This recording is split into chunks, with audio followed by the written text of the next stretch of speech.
कहते हैं कि शादी का समय जितना पवित्र होता है उतना ही संवेदनशील भी, क्योंकि दूल्हा दुल्हन पर शुभ नज़र के साथ साथ बुरी नज़रें भी पड़ सकती हैं। और अगर इस दौरान जरा सी लापरवाही हो जाए तो उसका परिणाम पूरी जिंदगी को डरावने अंधेरे में धकेल सकता है। रौनक अपनी पढ़ाई के बाद अपने पिता सुधीर सिंह के बिल्डर बिजनेस में हाथ बटाने लगा था, इसलिए उसके माता पिता अब उसकी शादी के लिए एक संस्कारी लड़की की तलाश कर रहे थे। ममता ने अपनी सहेली पार्वती की पढ़ी लिखी और सुसंस्कारी बेटी चारू का जिक्र किया। मुलाकातें हुई, रिश्ते पर सहमति बनी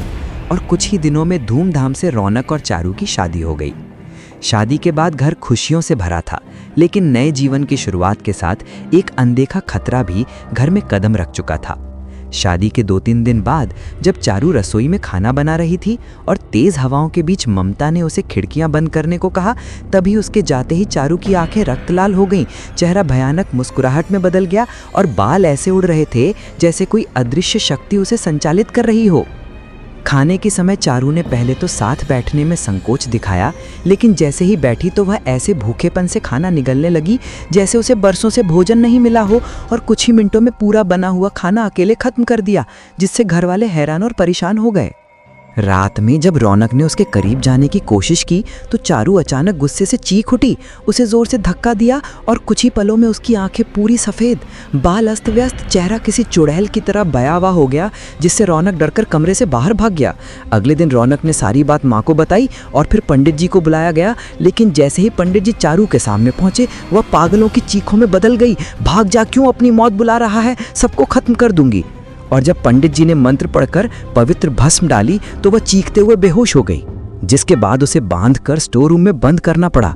स्थिति गंभीर थी, इसलिए सुधीर और रौनक चारू के एक बाल के साथ कसौली शमशान में साधना करने वाले बटुकनाथ बाबा के पास गए, जिन्होंने तपस्या के बाद बताया कि किसी ने चारू पर काला जादू करके बुरी प्रेत शक्ति उतारी है और उसके पास बहुत कम समय है, पर वे उस प्रेत को वापस उसी व्यक्ति पर भेज सकते हैं जिसने ये काला जादू किया था।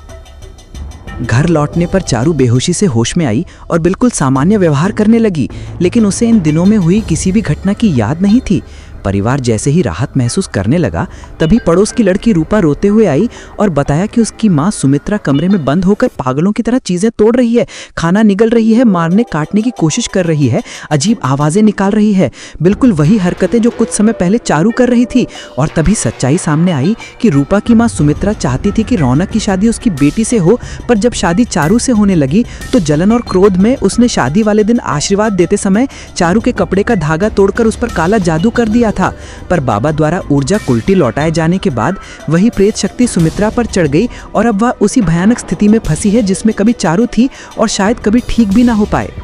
ये पूरी घटना एक भयावनी याद दिलाती है कि काला जादू, ईर्ष्या और द्वेष कभी किसी और को नहीं बल्कि अंत में उसी को नष्ट कर देते हैं जो उन्हें अपने भीतर पनपता है। इसलिए ऐसे कर्मों से दूर रहना ही जीवन और परिवार के लिए सबसे बड़ा सुरक्षा कवच है।